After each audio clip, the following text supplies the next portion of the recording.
keriuhan yang nampak biasa, ada kedamaian yang seringkali kita anggap sederhana. Langkah-langkah kaki yang bebas dan tawa yang pecah di ruang terbuka. Sebuah harmoni yang tercipta dari pengorbanan yang jarang terlupakan.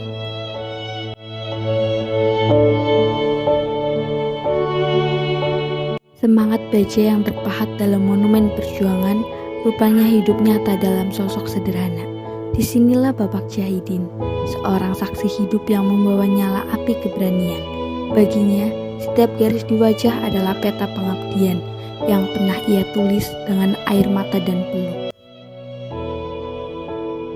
Takdir pernah membawanya jauh melintasi samudra, menuju tanah penuh gejolak di ujung selatan. Meski kini waktu telah mengubah segalanya, kenangan tentang tugas dan kesetiaan di sana akan tetap abadi dalam sanubarinya. Di balik deru mesin dan debu yang membubung, tersimpan keberanian yang berangkat dalam ketidakpastian. Tak ada yang tahu jalan pulang, yang ada hanyalah satu sumpah, tunai tugas demi kehormatan bangsa. Assalamualaikum warahmatullahi wabarakatuh. Waalaikumsalam warahmatullahi wabarakatuh. Saya nama Jahidin, mau menceritakan tentang veteran, ya kan? Pertama kali saya jadi tentara, ya kan? Saya jadi tentara umur saya 18 tahun, ya kan? 18 tahun saya ditugaskan di Slawi. Kesatuannya Brigif 4 Dewa Ratna. Terus saya setelah di Humbis, di asrama namanya di Humbis, di kesatuan saya baru 9 bulan saya. Terus saya diperintahkan berangkat ke tim-tim. Setelah di tim-tim, saya itu mau merebut kota Dili itu. Merebut kota Dili. Setelah itu saya merapat, kapal mau merapat, ternyata ditembak oleh lawan. Terus saya mundur lagi. Setelah saya mundur lagi, kesatuan saya manggil kapal perang angkatan laut.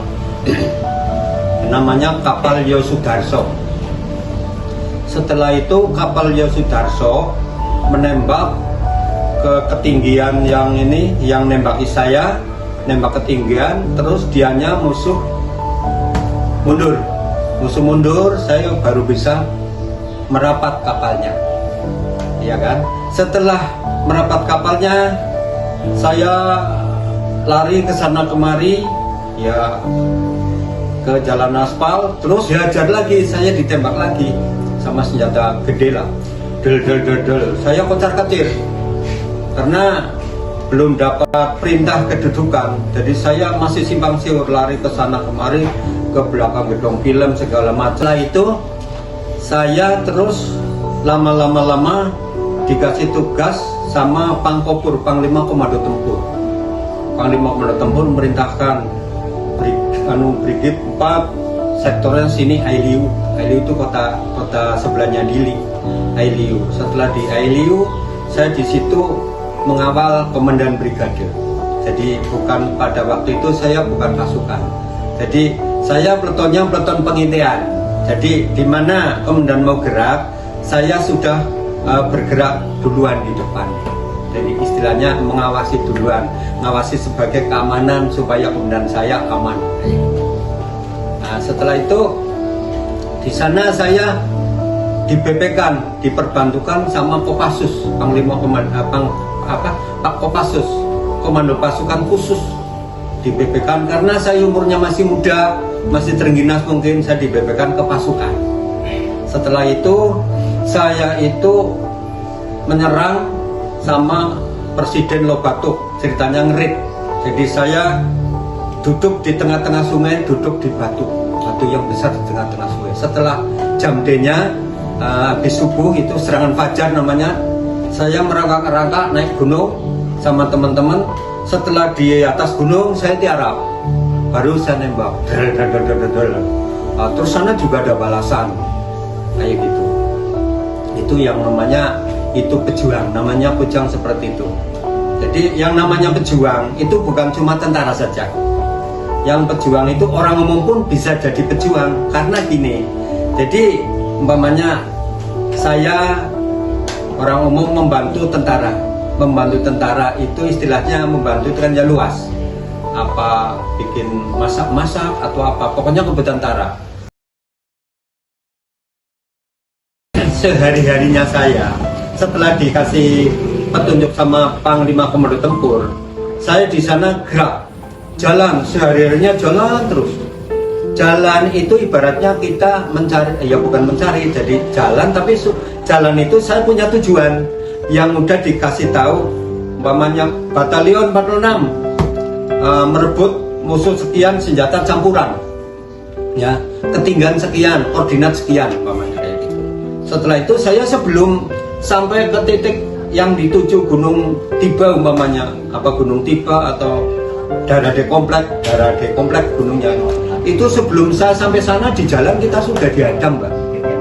Sana kalau udah lihat saya tekdung, udah saya balas. Udah kalau dia sudah melihat saya tiarap, ya dikejar gini, dikejar gini terus. Jadi sebelah pohon saya ditembaki terus.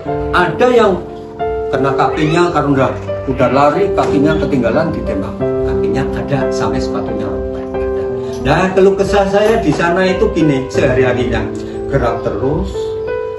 Mungkin Mbak menanyakan makannya bagaimana. Saya makannya tahu ompreng, rantang itu yang tentara punya. Lah itu untuk masak nasi. Setelah berhenti sebentar, saya masak nasi. Masaknya nasi itu karena kita nggak ada lauk, nggak ada apa ya, dikasih terasi, dikasih apa cabai yang jadi bubuk, kasih garam, nasinya jadi coklat. Setelah matang nasinya, itu dimakan sebagian, digendong lagi untuk nanti sore dari masuk. Kadang-kadang saya masak belum selesai karena ini asap kan untuk titik tanda musuh, ya kan? Dan musuh otomatis nyerbu, itu seperti itu. Terus saya selalu gerakan kan ada hujan ada panas. Saya kehujanan pakaian basah. Setelah basah kering. Sore hujan lagi basah lagi. Setelah saya jam 7 malam mau berhenti, udah nggak gerakan. Pakaian yang basah saya sambilkan ke pohon, saya taruh di pohon.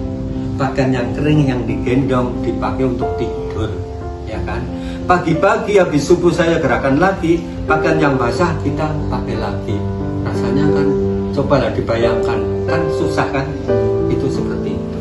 Kalau di sana itu, kalau kita habis jalan kan, terus kita istirahat yang namanya istirahat di sana kadang kalau cuma semalam kira-kira nggak 2 malam ya kita nggak bikin pipa.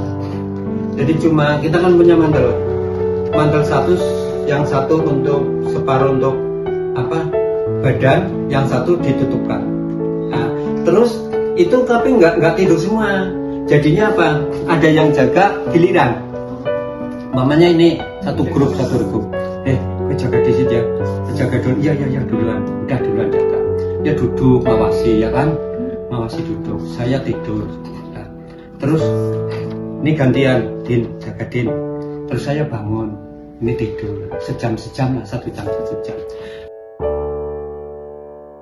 Yang kita masih membekas itu penderitaannya yaitu tadi ibaratnya kita kalau siang jalan kehujanan kepanasan, kalau kita berhenti mau masak nasi cari kayu yang kering, kalau hujan terus kita membakar kayu susah, nggak bisa nyala.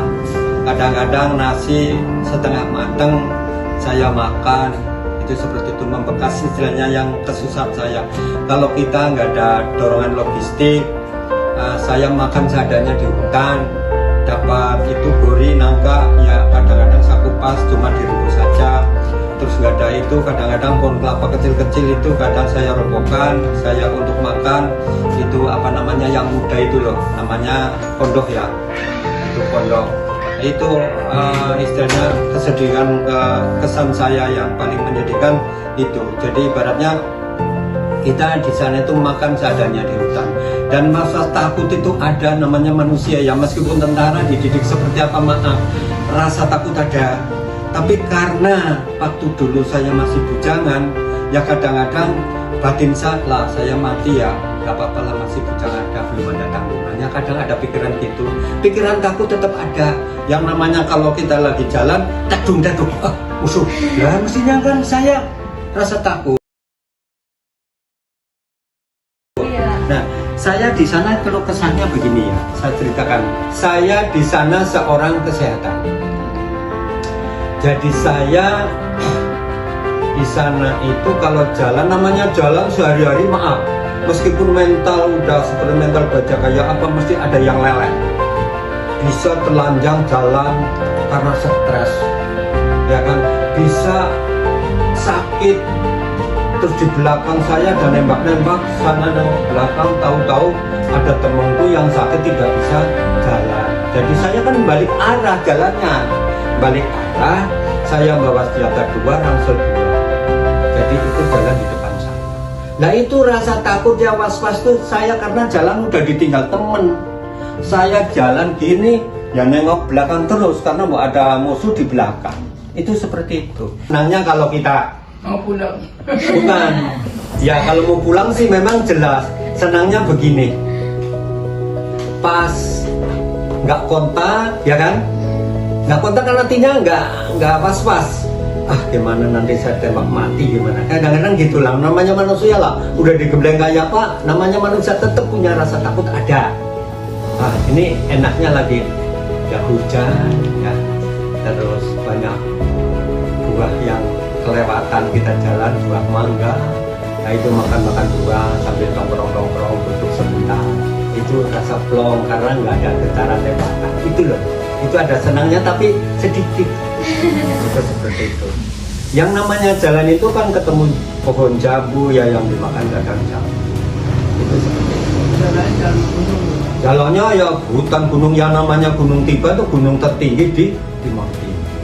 Gunung Tiba, gunung darah komplek ya agak Gunung Tiba lah. Kalau sini mungkin namanya Selamat yang tinggi. Itu seperti itu.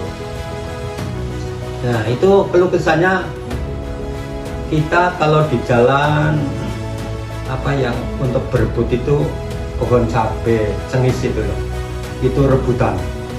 Jadi daunnya cengis saja, daunnya cabai ya dimasak enak. Jadi makannya seadanya lah. Itu seperti itu. Itu kesan saya, kesan yang paling menyusahkan dan menyedihkan. Itu seperti itu. Dan di sana itu kalau yang namanya ngerit itu ngintai musuh, menyerang musuh jam yang sudah ditentukan di intai. Itu kadang-kadang ya pikirannya aduh gimana nanti ya, mati hidup loh, maaf loh, mati hidup. Jadi ini kesusahan seperti itu. Mendengar tutur katanya, kita sadar sejarah bukan sekedar deretan angka tahun atau nama-nama besar di atas kertas. Sejarah adalah luka yang mengering, rindu yang dipendam, dan keikhlasan untuk melangkah mundur ketika tugas negara dinyatakan usai. Terima kasih Bapak Jahidin atas waktu yang kau sisihkan dan atas nafas perjuangan yang kau bagikan di bulan suci ini.